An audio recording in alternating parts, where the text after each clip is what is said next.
Bonjour et bienvenue dans cette présentation de Sage Automatisation Comptable. Le but de cette présentation est de vous faire découvrir cette nouvelle solution et vous permettre de se familiariser avec ce nouvel outil.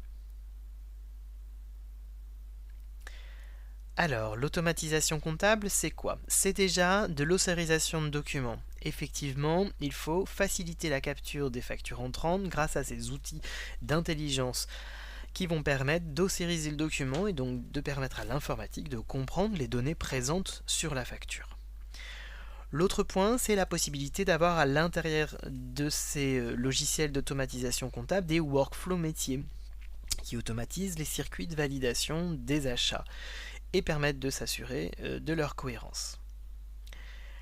L'archivage, bien entendu, est important. Il est important de pouvoir automatiser le stockage et faciliter la recherche des factures qui sont entrées dans l'entreprise et sur lesquelles on a besoin de s'appuyer dans de nombreux contrôles. Enfin, pour terminer, le lien comptable est indispensable. Le but d'un outil d'automatisation comptable, c'est d'éliminer la saisie comptable des écritures d'achat. Et ça, 29% des PME sont très intéressés par ces solutions. Cette automatisation comptable, c'est donc un processus simple et maîtrisé. Tout d'abord, on collecte et on capture les factures grâce à un moteur d'OCR et un algorithme puissant. On contrôle des informations capturées, ça c'est la tâche du comptable qui va pouvoir s'assurer que les informations qui ont été lues par l'OCR sont cohérentes et qui va pouvoir les ajuster en fonction de sa comptabilité. Une fois fait, il va pouvoir valider cette facture et cette facture va pouvoir être archivée au format PDF et cachetée numériquement. En complément, on pourra générer les écritures comptables et les intégrer directement dans Sage SansCloud Comptabilité. Ce document pourra rentrer dans un circuit de validation qui pourra être personnalisé et ce sera un circuit qui s'adaptera pour les bons à payer ou pour les litiges. La notion du bon à payer sera liée directement dans les écritures de Sage SansCloud Comptabilité pour permettre une attention particulière aux utilisateurs de Sage SansCloud, moyen de paiement au moment des règlements. Alors les autres bénéfices de la solution, c'est la possibilité de faire une recherche rapide multicritère des factures, de récupérer les comptes et les modèles qui sont déjà présents dans Sage SansCloud, et d'accéder aux factures directement depuis les écritures Sage SansCloud Comptabilité. Alors maintenant, je vous propose de découvrir la solution en direct. Bienvenue sur le tableau de bord de Sage Automatisation Comptable. Sage Automatisation Comptable, c'est une solution SaaS et on y accède directement depuis un site internet.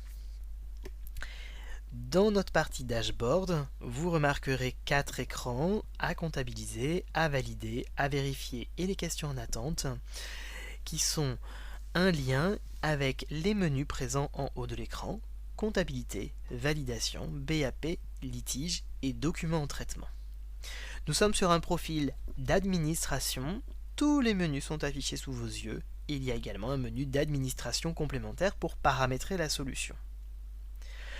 Alors prenons l'exemple du comptable qui lui va avoir accès au menu comptabilité. Enfin, je dis menu, mais je devrais parler d'une bannette. Dans Sage Automatisation Comptable, on parle de bannette pour ces différents menus présents en haut de l'écran. Souvenez-vous du comptable qui va avoir devant lui des bannettes à disposition et qui va faire passer sa facture des factures à comptabiliser vers les factures en attente de bons à payer, vers les factures validées et à payer par exemple, ou également vers les litiges. Dans cette bannette comptabilité, on va retrouver la liste des documents en attente de comptabilité. Ces documents peuvent être intégrés ici de plusieurs manières. Automatiquement, grâce à la lecture d'emails reçus. Également, grâce à la lecture d'un dossier FTP qui est fourni avec la solution. Ou alors manuellement, en utilisant le bouton ici, ajouter un document. Il est possible d'ajouter uniquement des documents PDF dans cette solution. Alors regardons à quoi ressemble la validation d'une facture. Nous allons aller sur notre tiers bio et sur notre facture bio. Vous avez donc la facture sous les yeux qui apparaît et qui a été ossérisée par notre solution, ce qui veut dire que tous les éléments ont été lus et récupérés de façon à en permettre sa compréhension par l'outil. Tout d'abord, le compte tiers. Le compte tiers a été reconnu automatiquement par la solution grâce à des informations présentes sur le document comme l'IBAN qui est présent en bas ou alors le numéro de TVA intracommunautaire. Bien d'autres champs peuvent permettre de retrouver notre tiers. Et cette liste de tiers vient, vous vous en doutez, de Sage SansCloud Comptabilité qui contient déjà ces informations. Un petit logo peut apparaître ici, tout simplement pour stipuler que l'IBAN présent sur le document est bien adéquat avec notre partenaire sélectionné. Le numéro de facture va être reconnu automatiquement à partir de la deuxième facture insérée pour ce tiers. Effectivement, chaque fournisseur va mettre un numéro de facture spécifique à son entreprise. La première fois, l'utilisateur va saisir le numéro de facture de façon à permettre au logiciel de connaître la zone où il est présent et de connaître sa structure. Les fois d'après, prochaine ossérisation des documents de notre tiers bio, le numéro de facture sera reconnu automatiquement. La catégorie permet de stipuler le workflow qui va être utilisé. Les catégories sont toutes personnalisables et vous pouvez créer un nombre de workflows souhaité en fonction de votre solution. Et puis, cette zone-là, qui est personnalisable même dans son nom, ici c'est magasin dans ce jeu d'essai, va permettre d'indiquer si ce sont plutôt des utilisateurs d'un site ou d'une agence ou d'un autre site qui vont devoir rentrer dans ce workflow de validation. On va également indiquer le journal sur lequel la facture devra être comptabilisée. Ce journal est récupéré de Sage SansCloud Comptabilité. Une zone complémentaire de référence peut être saisie par l'utilisateur. Le type de document est repris automatiquement grâce à la lecture du mot facture, invoice par exemple. Et ça pourrait être également un avoir. Ce point est traité si l'élément est présent dans le premier tiers de la facture. Le mode de règlement est également récupéré automatiquement. Il peut être adapté et sélectionné. Et après, on va retrouver la date de facture et la date d'échéance qui sont soit lues automatiquement dans le programme, soit en ce qui concerne la date d'échéance, on va pouvoir calculer la date d'échéance ou afficher la liste des dates présentes sur le document pour sélectionner cette date d'échéance. Le calcul de la date d'échéance permet en fait de tenir compte du paramétrage présent dans Sage SansCloud Comptabilité et ainsi de s'assurer que la date d'échéance indiquée sur la facture de notre fournisseur correspond bien aux accords que nous avons signés avec lui. Le libellé est complètement personnalisable et repris automatiquement en fonction d'une structure déterminée. Sur la partie basse, on retrouve les totaux. Le logiciel va regarder le montant le plus important et va considérer que c'est le TTC. Il va après chercher dans la facture le triptyque TTC taxe hors taxe qui pourrait correspondre. Ici, il a automatiquement trouvé nos 7830 €, notre taxe et notre hors taxe.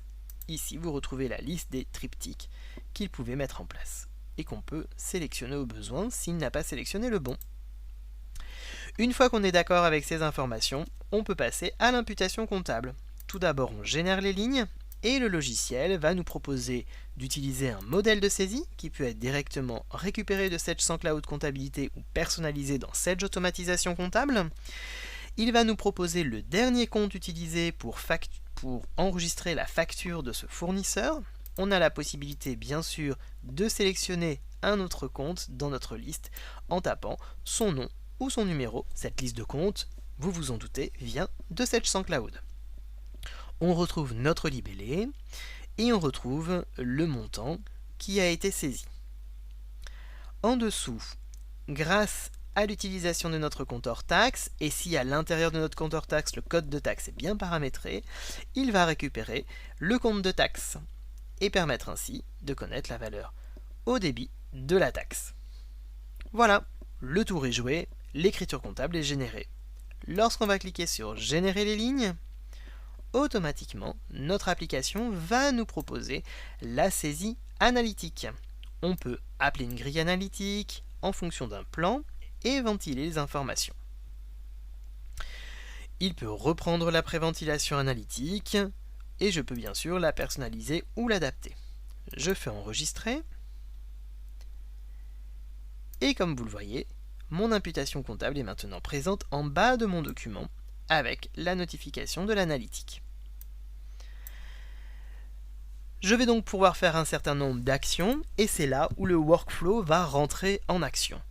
Dans le workflow, je vais pouvoir transmettre en fait mon document à la personne qui va valider, qu'on va appeler un valideur dans notre application, et qui va pouvoir valider ce document. Je peux également lui saisir un commentaire en complément.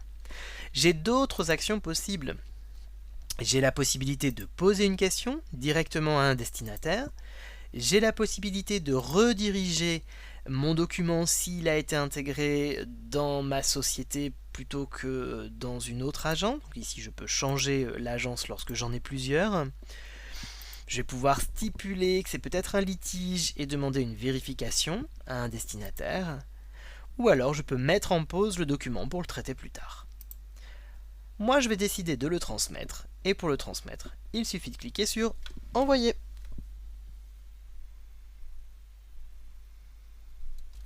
Une fois que le document est transmis, l'écriture est générée dans la comptabilité, comme vous l'avez vu tout à l'heure, et si on est dans le cadre d'un workflow de bons à payer, eh bien le mode de règlement va être spécifique et il va basculer en attente de bons à payer.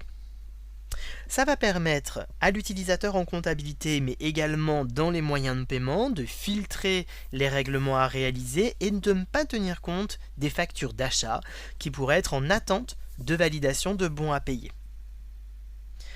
Alors bien entendu, nous allons voir comment ça se passe pour le valideur. Donc ici, on va changer d'utilisateur et on se retrouve dans une fonction de plus de valideur.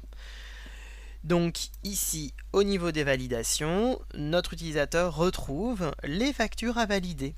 Il va pouvoir valider en masse les différents documents qu'il a sous les yeux, ou alors il va pouvoir venir sur chaque document et réaliser les actions individuellement.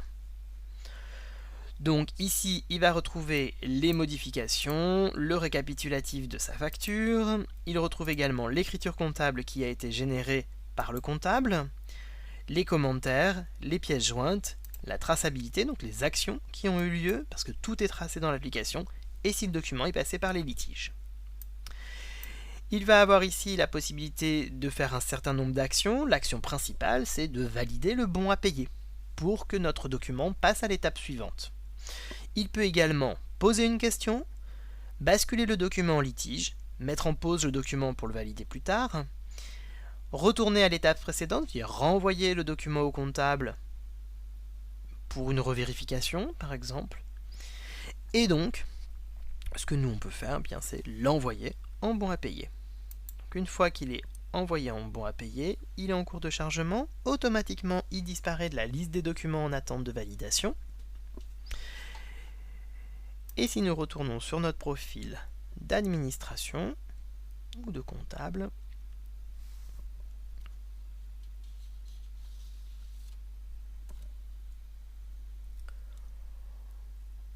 on retrouve ici notre banette BAP qui permet de faire apparaître les différents documents qui ont eu un bon à payer.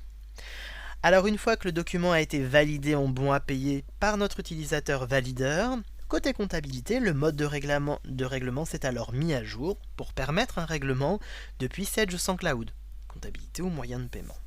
Si le document avait été basculé en litige, ce qui est le cas par exemple pour ce document-là, eh bien en fait le mode de règlement est également mis à jour sur l'écriture comptable pour le stipuler en attente litige, de façon à ce que les utilisateurs de Sage Cloud comptabilité ou moyen de paiement sachent à quel niveau on en est sur cette facture d'achat.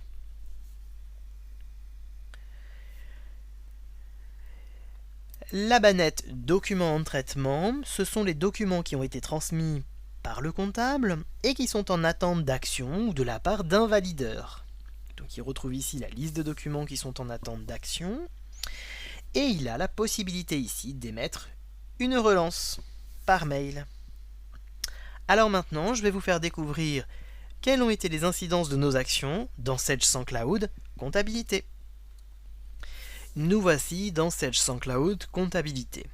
Ici, dans notre journal d'achat, je vais retrouver les écritures qui ont été générées par notre application. Et vous retrouvez ici le mode de règlement, vous voyez, qui a été adapté en fonction des attentes de bons à payer.